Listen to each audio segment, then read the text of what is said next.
Halo Sobat Maya, kembali lagi bersama saya Sudarsan Glory. Apa kabar Sobat Maya semuanya? Saya harap semuanya seperti biasa ya, selalu sehat, selalu bahagia, dan makin sukses. Jadi topik pada video kali ini adalah tentang dasar investasi. Jadi semua basic investment. Mungkin agak membosankan ya untuk materi seperti ini, tapi nggak apa-apa, saya akan share ke Sobat Maya apa yang saya tahu tentang investasi. Jangan lupa nonton sampai habis ya, kalau nggak bosan.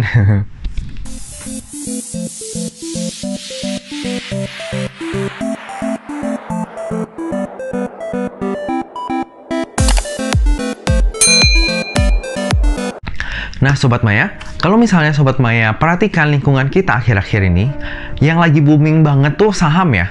Tapi yang namanya investasi itu nggak melulu tentang saham loh. Jadi investasi sendiri itu artinya adalah penanaman modal dalam jangka waktu tertentu untuk mendapatkan keuntungan di masa mendatang. Nah, kalau investasi sendiri itu sebenarnya terbagi dua nih. Investasi di sektor real dan investasi di sektor finansial. Oke, kalau misalnya di sektor real itu kayak emas dan properti. Tapi kalau di sektor finansial itu kayak di saham, terus deposito, pasar uang, obligasi, dan lain-lain. Oke, tapi terlepas dari sektor real dan sektor finansial, sebenarnya investasi itu juga ada investasi untuk diri kita sendiri nih, kayak investasi kesehatan, investasi leher ke atas, dan lain-lain ya. Sebenarnya kalau cakupannya luas banget, tapi untuk secara umum investasi itu untuk mendapatkan keuntungan di masa mendatang. Ya, kita bisa bilang itu capital gain lah ya, yang kita pengen dapetin. Ya, seperti itu. Nah, Sobat Maya juga harus bisa membedakan nih antara investasi dengan menabung. Kalau yang namanya menabung, itu jelas ya, menabung. Kata kerja, kata bendanya tabungan. Jadi tabungan itu sesuatu yang kita pupuk untuk jangka pendek nih. Misalnya tabungannya kita mau pergi berlibur. Nah, itu kita bisa menabung aja, karena yang namanya investasi itu ada resiko. Dan investasi sendiri itu untuk tujuannya jangka menengah atau jangka panjang biasanya. Nah, tapi jangan khawatir Sobat Maya, kalau misalnya ada jangka pendek, itu bisa juga di reksadana pasar uang sekarang. Resikonya relatif lebih kecil, tapi returnnya lebih gede daripada tabungan. Oke, nah jadi sedikit perbedaan doang tuh antara investasi dengan tabungan. Jangan sampai kebalik nih Sobat Maya ya. Investasi itu ingat selalu ada resiko, sementara tabungan itu hampir nggak ada resiko. Jadi kalau untuk kayak dana darurat dan lain-lain yang butuhnya mungkin urgent, itu jangan sampai Sobat Maya alokasikan di investasi ya. Jadi lebih ke tabungan aja. Jadi kapanpun kita mau ambil itu bisa langsung dipakai. Beberapa instrumen investasi yang akan saya bahas pada video kali ini antara lain adalah obligasi. Nah, jadi obligasi itu adalah bukti pengakuan hutang atas pinjaman yang diterima oleh sebuah perusahaan atau pemerintah. Oke.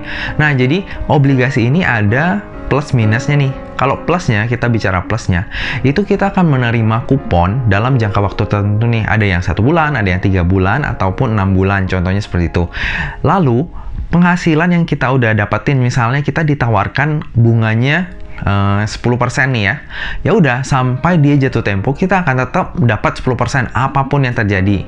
Oke. Terus pajaknya lebih rendah nih daripada deposito. Kalau deposito 20%, di obligasi ini 15%. Jadi lebih rendah ya. Oke. Nah, tapi ada minusnya juga. Yang pertama, nggak liquid. Terus yang kedua, ada resiko maturity. Terus yang ketiga, nggak ada yang jamin sih sebenarnya. Jadi kalau pemberi obligasi ini default, ya uang kita hangus. Kayak gitu. Oke, jadi obligasi sendiri ada 3 macam nih. Ada corporate bonds, government bonds, dan retail bonds. Nah, kalau corporate udah tau lah ya, maksudnya diterbitkan oleh perusahaannya. Contohnya obligasinya Indosat atau obligasinya Waskita Karya. Nah, dan lain-lain. Kalau government bonds itu diterbitkan oleh pemerintah kita, pemerintah Republik Indonesia nih. Nah, kalau retail bonds ya diterbitkan hanya oleh sebuah perusahaan untuk ke retail seperti itu. Nah, terus dalam pembelian obligasi sendiri itu kan kita ada istilah-istilahnya nih. Yang pertama adalah par. Nah, kalau par ini adalah harga waktu diterbitkannya, which is selalu 100 nih. Jadi kalau misalnya diterbitkan obligasi itu pasti di harga 100. Terus ada yang namanya at discount. At discount ini kalau harga obligasinya di bawah par. Contohnya misalnya harganya turun ke 90, itu at discount. Oke, terus ada lagi yang namanya at premium. At premium ya kebalikan dari at discount. Dia di atasnya harga par. Jadi misalnya kita beli di harga 102, nah itu udah at premium namanya. Oke, nah yang tadi kita sebut tentang resiko maturity adalah misalnya Sobat Maya sekarang beli nih obligasi dengan kupon misalnya 7%. Nah, tapi dengan harganya 102 nih. Nah, itu Sobat Maya kalau misalnya pegang terus nih sampai jatuh tempo, itu Sobat Maya akan ada resiko maturity. Kenapa? Karena pada saat jatuh tempo, obligasi itu pasti di par. Nah, sebaliknya nih kalau misalnya Sobat Maya belinya at discount dan Sobat Maya pegang terus sampai maturity date, itu Sobat Maya juga akan ada keuntungan nih karena pada saat maturity date itu akan harganya di par. Jadi yang nerbitinnya akan buyback lagi dalam harga par seperti itu ya. Jadi misalnya Sobat Maya beli 90 harganya, pada saat jatuh tempo Sobat Maya bisa jual di 100. Seperti itu ya. Nah, obligasi sendiri terdiri dari dua nih. Obligasi yang konvensional namanya ORI, terus yang syariah namanya sukuk. Jadi perbedaan konsep aja ya dari yang menerbitkannya. Jadi ada dua, konvensional dan syariah. Jadi kalau misalnya Sobat Maya yang lebih sukanya syariah, ada juga tuh pilihannya sukuk namanya. Oke, tapi sebelum membeli obligasi ini, Sobat Maya perlu take note bahwa obligasi ini kurang liquid. Jadi misalnya Sobat Maya mau jual beli, itu spread harganya bisa jauh banget. Bahkan kadang nggak ada yang mau jual, seperti itu. Jadi ada resiko likuiditas juga di itu ya, di obligasi ini. Nah, instrumen selanjutnya akan kita bahas pada video kali ini adalah saham. Sebenarnya untuk saham ini udah pernah saya bikin videonya di video yang ini nih. Nah, untuk lebih lengkapnya di situ ya. Nah, jadi di sini saya mau jelasin secara ringkas saja. Kalau saham itu sebenarnya adalah bukti kepemilikan di sebuah perusahaan atau badan. Jadi contohnya misalnya saya ada 20% sahamnya BBCA nih. Oke, saya tuh udah jadi pemiliknya BBCA. Gitu. Bahkan kalau misalnya kita cuma punya 1% atau 0,00001%, itu kita juga dihitung sebagai pemilik. Karena kalau misalnya perusahaannya memberikan keuntungan nih atau bagi dividen ya, istilah kerennya, itu kita juga dapat karena kita dihitungnya sebagai pemilik. Jadi saham ini juga ada plus minusnya Sobat Maya. Kalau plusnya tentunya kita ada potensi untuk dapetin capital gain. Terus yang kedua adalah kita ada potensi untuk dapetin dividen kalau misalnya perusahaannya untung. Tapi ada resikonya juga nih. Resikonya adalah kalau misalnya saham ini dia fluktuasinya itu kencang banget nih ya. Kadang bisa tinggi, kadang bisa turun lagi. Nah, resikonya gede kalau misalnya kita nggak pegang jangka panjang dan jangka pendek, itu kita nggak akan pernah bisa menebak gerakan Mr. Market nih. Jadi misalnya kita beli saat ini kayak KF tuh ya, aduh cerita KF ini sedih banget ya. KF, IRA, INAF, beberapa hari ini kan banyak yang share tuh ya sampai pinjam dari pinjaman online untuk beli saham. Nah, itu nggak wise banget ya, karena basically untuk saham ini adalah investasi jangka panjang, nggak bisa kita pakai untuk jangka pendek. Kalau misalnya kita udah beli jangka pendek, itu udah hitungannya trading ataupun spekulasi. Jadi udah nggak benar nih dari konsep investasi saham. Itu ya. Jadi resikonya seperti itu.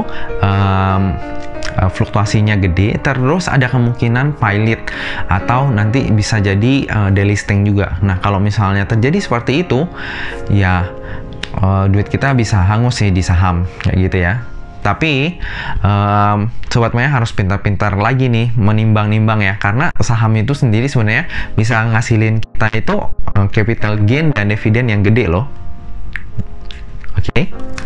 Nah, instrumen selanjutnya adalah reksadana. Jadi tadi kita udah bahas obligasi, saham, dan sekarang reksadana ya. Nah, dari 3 instrumen ini, itu sebenarnya semuanya adalah yang umum nih di masyarakat. Oke, dari 3 ini yang paling gampang adalah reksadana. Kenapa? Reksadana sendiri itu artinya adalah sebuah wadah yang dikumpulkan sebagai portofolio oleh manajer investasi. Jadi mereka mengelola dana masyarakat, terus mereka jadiin itu portofolio. Nah, peningkatan harganya itu disebut dengan peningkatan NAB nih, nilai aktiva bersihnya. Jadi misalnya saat ini nilai NAB-nya itu 1000 dan 1 tahun kemudian jadi 1200, artinya kita udah potensi capital gain-nya itu 20% Sobat Maya. Nah, reksadana sendiri terbagi jadi 4. Ada reksadana pasar uang, reksadana pendapatan tetap, reksadana campuran, dan reksadana saham. Kalau reksadana pasar uang itu trennya itu selalu naik karena dia penempatan dananya itu di deposito dan obligasi yang jatuh temponya di bawah 1 tahun. Jadi kalau Sobat Maya yang pemula ataupun baru mau mulai investasi, bisa coba di pasar uang nih. Karena kalau misalnya pendapatan tetap ataupun saham itu resikonya lebih tinggi. Seperti itu ya. Jadi reksadana sendiri kalau misalnya untuk Sobat Maya itu cocok untuk yang contohnya yang nggak punya waktu untuk kayak mempelajari laporan keuangan, mempelajari prospektus, fund fact sheet. Nah, itu cocok nih untuk reksadana karena udah dikelola oleh manajer investasi. Terus Sobat Maya yang punya modal yang lebih minim nih, karena reksadana itu bisa start dari 100.000 aja, atau misalnya Sobat Maya di platform online itu ada yang bisa start di 10.000 loh. Oke. Nah, terus misalnya reksadana pasar uang itu lebih relatif aman juga karena trennya naik terus. Gitu. Jadi Sobat Maya bisa menimbang-nimbang dan memikirkan untuk mulai investasi di reksadana sebagai langkah awal ya. Kalau misalnya reksadana udah nyaman, mungkin bisa ke next stepnya obligasi ataupun langsung saham. Seperti itu. Oke, nah tapi jangan lupakan ya, setiap investasi itu pasti ada resiko nih Sobat Maya. Kalau misalnya reksadana, contohnya nih ya, resikonya itu ya dia bisa turun lagi, atau misalnya ada gagal bayar, itu resikonya untuk reksadana. Nah, setelah kita bahas 3 instrumen investasi yang paling dasar tersebut, sekarang kita ke profil resikonya nih Sobat Maya. Jadi, setiap orang tuh punya profil resiko yang berbeda ya. Kalau saya sendiri, saya cenderung agresif. Jadi, ada 3 nih ya untuk profil resiko. Ada konservatif, moderat, dan agresif. Nah, kalau misalnya konservatif, itu adalah dia menginginkan stabilitas nih. Artinya nggak apa-apa dia dapat low return, tapi dananya aman nih. Nah, kalau untuk konservatif, orang-orang yang konservatif nih ya, bisa taruh dananya di reksadana pasar uang ataupun deposito, karena untuk resikonya sendiri itu lebih kecil. Yang penting pokoknya tetap balik, returnnya kecil, nggak masalah. Oke. Terus yang kedua adalah moderat. Kalau moderat ini dia akan mencari instrumen investasi yang enggak terlalu volatile, tapi bisa dapat penghasilan terus nih. Nah, orang-orang yang di moderat biasanya nih memilih instrumen yang lebih aman. Contohnya obligasi negara. Jadi dia juga nggak pilih corporate bonds nih. Biasanya dia lebih pilih ke ori atau sukuk yang diterbitkan oleh negara. Jadi lebih aman lah. Umpamanya kayak gitu ya. Jadi kalau moderat nih, dia mau hasil yang lebih tinggi tapi nggak mau yang resikonya yang tinggi juga kayak gitu. Jadi di tengah-tengah lah, seperti itu ya. Nah, yang terakhir adalah agresif. Nah, kalau agresif ini kita nggak masalah. Contohnya saya kan agresif nih. Saya nggak masalah dengan penurunan nilai ekuitas saya nih, tapi saya bisa mendapatkan potensi capital gain yang lebih tinggi dalam jangka panjang. Oke, nah kalau misalnya Sobat Maya profil resikonya itu konservatif, terus coba saham, itu agak riskan ya, karena saham itu nggak selalu naik nih, ada naik turun kayak gitu kan. Nah, kalau misalnya Sobat Maya beli terus misalnya turun 5% nih capitalnya, nah apakah Sobat Maya nyaman dengan hal itu? Kalau misalnya kurang nyaman, mungkin Sobat Maya bisa coba dulu di deposito dan reksadana pasar uang, karena kalau misalnya deposito dan pasar uang itu udah pasti grafiknya naik terus nih. Grafiknya dalam artian capital gain-nya akan nambah terus kalau misalnya nggak ada default. Seperti itu ya. Jadi jangan lupa nih, tetap ada risiko sekecil apapun, itu tetap ada risiko. Tapi risiko paling tinggi ya tadi ya, kalau contohnya di saham itu risikonya paling tinggi. Oke, kita ke materi terakhir di video kali ini, itu adalah bagaimana kita meminimalisasi resiko. Contohnya tadi Sobat Maya yang konservatif tapi ingin placement di saham. Nah, itu bisa juga. Caranya gimana? Caranya Sobat Maya pilih saham-saham yang defensif, lalu terapkan dollar cost averaging. Nah, saham defensif itu kayak gimana sih? Perbankan dan consumer goods. Contohnya nih ya, sekarang tuh kayak saham Indomie. Indomie itu kan ICBP nih ya. Kalau dia masih turun terus sekarang kan. Nah, itu misalnya Sobat Maya mau investasi untuk jangka panjang, itu bisa Sobat Maya terapkan dollar cost averaging.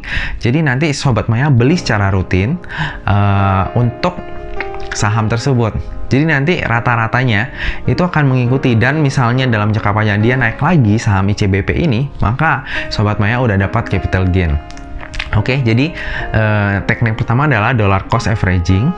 Terus yang kedua, Sobat Maya bisa percayakan pada ahlinya. Artinya, kalau misalnya Sobat Maya sekarang tuh karyawan ataupun pebisnis yang nggak bisa menyempatkan waktunya untuk cari news ataupun baca laporan keuangan ataupun misalnya cari-cari tentang investasi yang oke, itu Sobat Maya bisa percayakan pada ahlinya. Percayakan pada ahlinya itu dalam artian oke, taruh di reksadana aja. Nah, cara memilih reksadana pun nggak sembarangan. Paling nggak Sobat Maya harus tahu cara yang simple untuk memilih reksadana. Mungkin saya akan jelaskan di video selanjutnya. Tapi kalau misalnya Sobat Maya mau reksadana pasar uang, oke, tinggal lihat aja returnnya dan siapa sih manajer investasinya. Kalau misalnya nama-namanya udah terkenal, oke, taruh aja Sobat Maya. Itu harusnya aman. Oke, nah terus teknik ketiga nih untuk meminimalisasi resiko adalah diversifikasi. Jadi kalau misalnya Sobat Maya ada 100 juta nih, jangan semuanya taruh 100 juta di saham, tapi dibagi-bagi nih. Misalnya 50 juta di saham, 30 juta di reksadana, 10 juta di emas, nah 10 juta lagi di obligasi. Contohnya seperti itu. Jadi ada diversifikasi nih. Kalau misalnya amit-amit ada terjadi sesuatu di instrumen tersebut, masih ada backup dari yang lain. Nah, itu untuk meminimalisasi resiko ya. Nah, tadi kalau misalnya Sobat Maya taruh di saham juga 50 juta tuh ya, artinya 50% dari portofolio Sobat Maya. Itu jangan lupa untuk dibagi juga. Jangan all in ke satu saham. Jadi dibagi-bagi juga nih ke beberapa saham yang bagus dan fundamentalnya emang oke. Nah, Sobat Maya, sekian video saya hari ini. Jadi hari ini kita bahas tentang basic investasi ya. Semoga Sobat Maya nggak bosan, terus ngantuk, terus tidur. Biasanya kalau topik kayak gini nih, soalnya banyak yang bosan ya. Pengennya tuh topiknya yang gimana cara mendapatkan 1 miliar dalam 3 bulan. Misalnya kayak gitu ya. Yang judul-judul yang bikin wow, bikin semangat. Tapi topik yang dasar-dasar kayak gini biasanya orang malas. Padahal ini nggak kalah penting loh. Ya Sobat Maya, sekian video saya hari ini. Semoga Sobat Maya suka ya dengan video ini. Kalau misalnya Sobat Maya bosan terus ngantuk, saya mohon maaf. Nanti saya akan coba untuk perbaiki lagi diri saya, cara penyampaian saya, materinya, dan lain-lain. Sampai jumpa di video selanjutnya ya. Jangan lupa untuk subscribe, like, share, dan komen ya. Terima kasih.